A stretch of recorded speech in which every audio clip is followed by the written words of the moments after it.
Сәлем достар, сіздермен Айгерім. Бүгін біз сіздермен өте дәмді ерекше восточный пирог пісіретін боламыз. Бұл пирогты әлі күнге дейін пісірмеген болсаңыздар, міндетті түрде пісіріп көріңіздер. Еш өкінбейтін боласыздар. Видеомды соңына дейін қарап, мені қолдап лайк басып тіркеліп кетуді ұмытпаңыздар. Бізге қажетті заттар: сары май, бір жұмыртқа, електен өткізілген ұн, қопсытқыш және қант. Бірінші қамыр боламыз. Електен өткізілген ұнымызға қопсытқышымызды салып, кішкене араластырып жібереміз. Осыны таза ыдысымызға саламыз. Қантымызды саламыз. Енді үстіне жұмсақ сары майымызды салып, қолымызбен осылай үгітеміз. Бізде песочный қамыр шығуы қажет, орысша айтқанда крошки.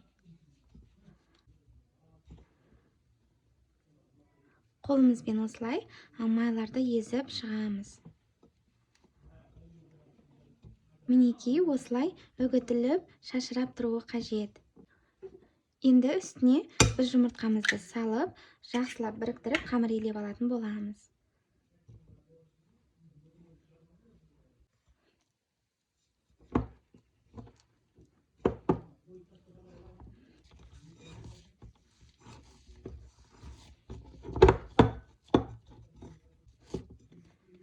Қамырымыз дайын.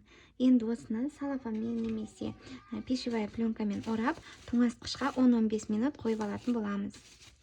Иі қанып, кішкене қатуы қажет.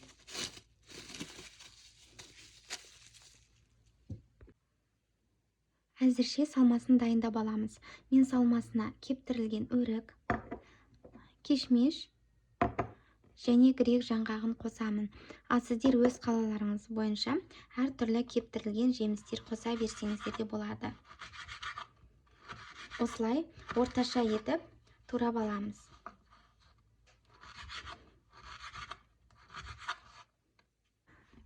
Кешмешті турамаймыз, осылай сала береміз.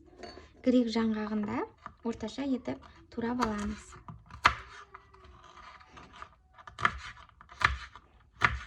Формамызды дайындап аламыз. Мен осындай кольцоға пісіретін боламын. Диаметрі 24 сантиметр. Егер сіздерде бұндай кольцо болмаса, пешіміздің осындай табағына пісіре берсеңіздер де болады. Астына пергамент қағазын төсеймін, алғанға ыңғайлы болу үшін. Тоңазытқыштағы қамырымызды шығарып алып, жаймалайтын боламыз. Жарты бөлігін бірінші шетіне қойып шығатын боламыз.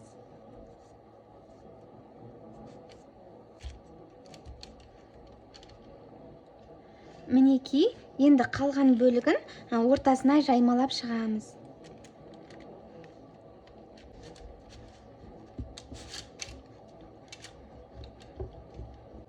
Мінекей, орталарына жаймалап шықтық. Енді шетін тағы бір түзулеп шығамыз. Егер қолдарыңызға қамырларыңыз кішкене жабысып тұрса, ұн пайдалансаңыздар да болады.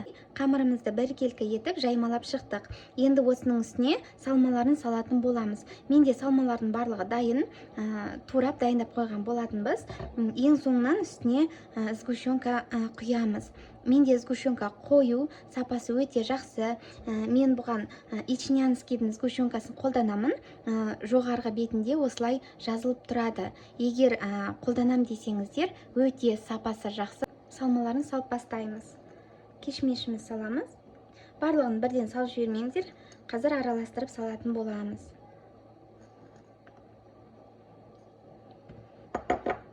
Кептірілген өріктен де тек жартысын саламыз.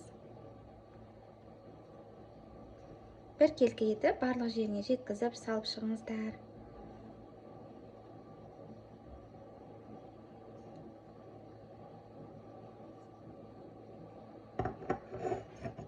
Грек жаңғағының да жартысын саламыз.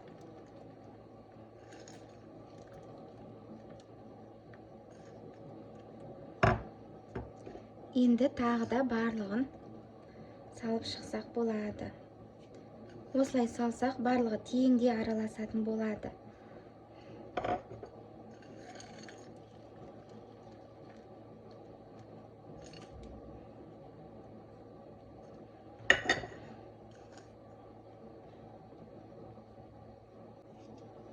Енді сгущенкамызды құямыз.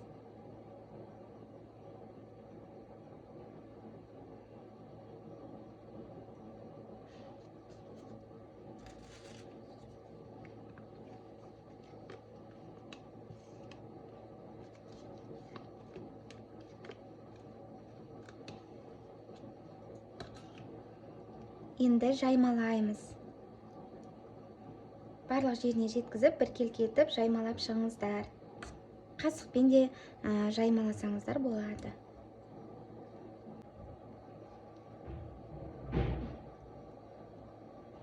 Мінекей дайын. Енді осыны қызып тұрған пешімізде 180 градуста 25-30 минут пісіріп алатын боламыз.